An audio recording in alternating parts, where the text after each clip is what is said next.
Yo guys, how you doing? Yesterday I got a question regarding how I approach the CSS Grid layout for the navbar section on the Webflow project I'm working on.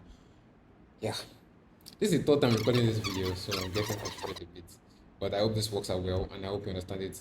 If you have any questions, please let me know. I'll be happy to go through it over again. First things first is that there are many ways to approach the navbar in Webflow, even in CSS too. There's Flexbox, there's CSS Grid. Now, I'm using CSS Grid because it gives me some extra functionalities.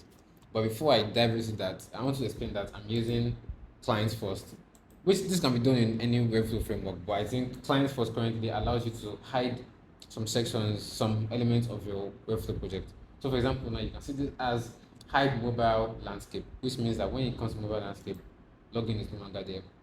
This one says hide mobile portrait, and when it comes to mobile portrait, it's no longer there. These are your hide elements in Webflow, but that's just one thing. Secondly, I'm using a grid layout. This grid layout allows me to adjust the elements based on where they stand in the grid.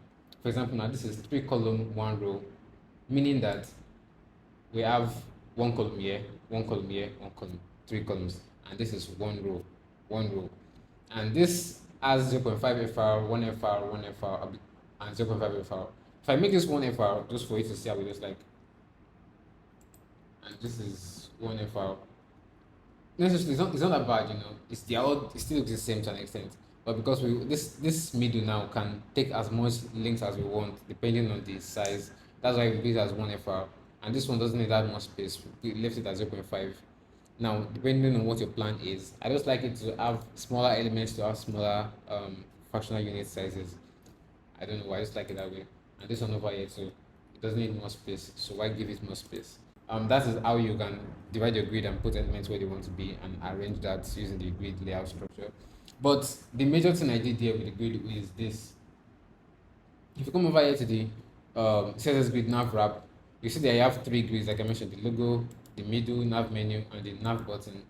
In the logo, you'll see that I've adjusted it to justify left, and this allows me to adjust the logo how I want in the same grid box for 0.5. For example, if I make it middle, you can see it stays in the middle. If I make it at the edge, it stays at the edge here. But because we want it to be at the edge, at the left edge, yeah, left, it stays there. For this one, to nav button, it stays at the right too.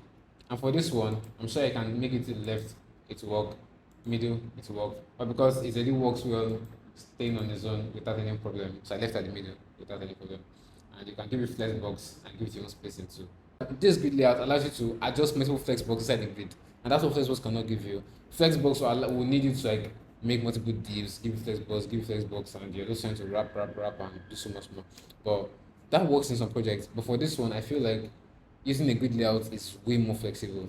If you come over to navbar gallery, you see multiple navbar ideas, and you just think about it. How was this implemented? For example, if you look at go cardless, you'll see that why is it not working?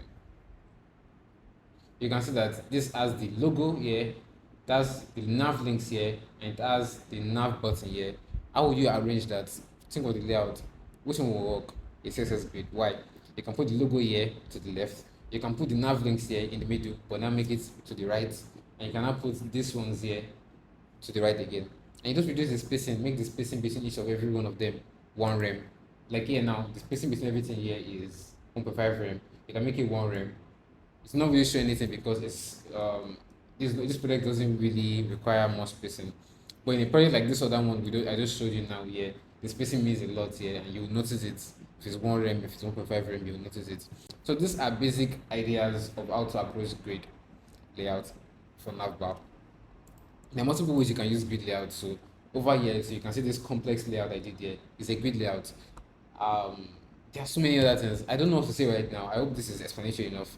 This is the third time recording this video, and I hope it breaks it down to the barest, simplest points ever. If you have any questions, please let me know. I'll be sure to have a deep dive again into it and maybe make a YouTube video explaining this whole great stuff. But for now, I hope this makes sense to you. If you have any questions, let me know. Thanks for watching and staying tuned, and I'll see you next one. Bye.